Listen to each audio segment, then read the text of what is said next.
Alright, so when we're solving triangles, we've got lots of skills. So we've done right angle triangles, we did Pythagorean theorem, we did SOHCAHTOA, we just did sine law, which works in any triangle as long as you've got two sides, two angles. Cosine law is a less pretty equation, but it's still necessary sometimes.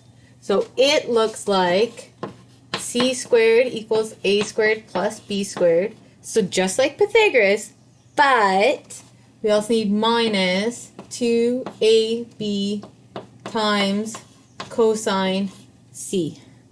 Oh boy. So let's remember when we label our triangles, the big letters are the angles, and the little letters are diagonal from them. So if that's A, that's B, that's little b, and if that's big C, this is little c. So what matters with this one, what matters with our cosine law is that you have that diagonal pair between the C and the C. So the angle C and the side C. So you have to make sure that's the diagonal that we're worrying about. Okay? It doesn't matter who's A or who's B, but it definitely matters that the diagonal angle with the diagonal side are the ones that are on the outsides of your equation. It's less pretty to type in your calculator, but we got this. Okay, so let's try an example. Let's say I have a nice pretty little triangle that looks like that, and then that, and then that. And let's see, this is going to be 43 degrees. Let's make this 7 centimeters. Let's make this 5 centimeters. And that's my x. Okay, so the question might already give it to you labeled. It might not be labeled. You can completely ignore the labels that they have and just say, since this is the side I'm worrying about and it's diagonal from this angle, let's make this big C and this little c. Okay? Doesn't matter who's A and who's B. I don't know. Let's call that A and that B just for fun. Start with your equation. C squared equals A squared plus B squared minus 2AB cosine C. And then we have to sub in our numbers. I don't know if I'm going to have enough space. I should have maybe done it down here. C squared equals A squared plus B squared minus 2AB times cosine C. Let's see. 5 squared plus 7 squared minus 2 times 5 times 7 times cosine angle 43. Okay, here's where order of operations comes in. So depending on how you type it in your calculator, you might be able to type it all in one line. Mine will let me type it all in one line. But let's see, 5 squared plus 7 squared gives me 72 minus, this is 2 times 5 times 7 times cosine 43, 51.19. So you might want to do it in parts, you might want to do it all at once, totally up to you. So that means C squared is equal to 20.8. And remember to undo a square, you have to square root it. Square root, square root.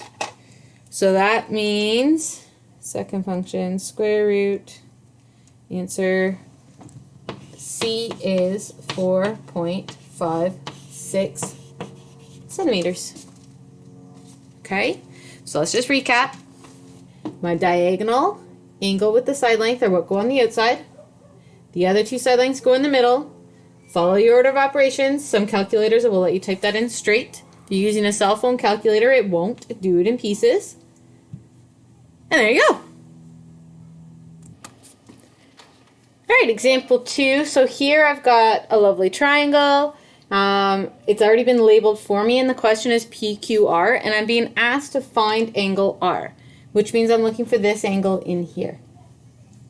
And if I don't want to use their numbering letters, if I am quite happy just keeping C and C, that's fine. I'm going to find angle C. Sure. And then the side opposite from it, there's my little c, and then the other ones are my other ones. So we can just rename this whole triangle if we want. So B is across from B, A is across from A, and C is across from C. I don't have to use their letters. That's fine. So I'm now going to find angle C. So let's do it. Here's my equation. c squared equals a squared plus b squared minus 2ab cosine c. So let's pop in everything we know. Here I do know a side length. So I know 3.2 squared equals, there's another side length, 6.2 squared plus 5.9 squared minus 2 times 6.2 times 5.9, oh dear, times cosine c. Well, that's a long mess, isn't it? Let's simplify some numbers and put some things together. So 3.2 squared, let's figure that one out. That is 10.24 equals 6.2 squared, 6.2 squared gives me 38.44 plus 5.9 squared, what's that? 34.81 minus 2 times that, 2 times 6.2 times 5.9 equals 731.6 times cosine c. Well, we got a lot going on there, but we can handle this, right? We want to get cosine c all by itself. So we want to take this number, we're going to subtract that one and move it to the other side, subtract that one and move it to the other side.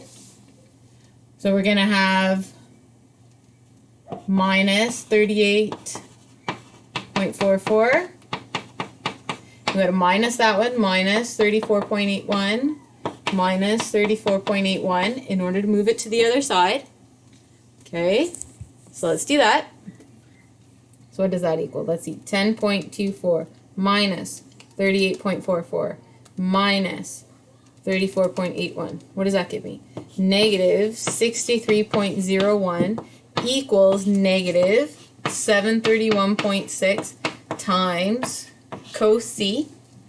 Okay. Well, now it's just a one-step question. Oh, we can handle this. So we just have to divide both sides by negative 731.6. Divide by negative 731.6. So that gives me, let's see, divide by negative 731.6 gives me 0.086126 equals cosine c. Well, don't forget to move cos to the other side. That means we have to use our second function button, right? So to bring it to the other side, we need that cos inverse of that whole big decimal. So let's do it. Second function, cosine. I'm going to put my ants in there. 85 degrees.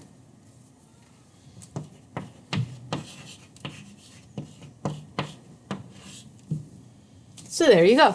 It's a little bit more complicated, right? So let's recap here.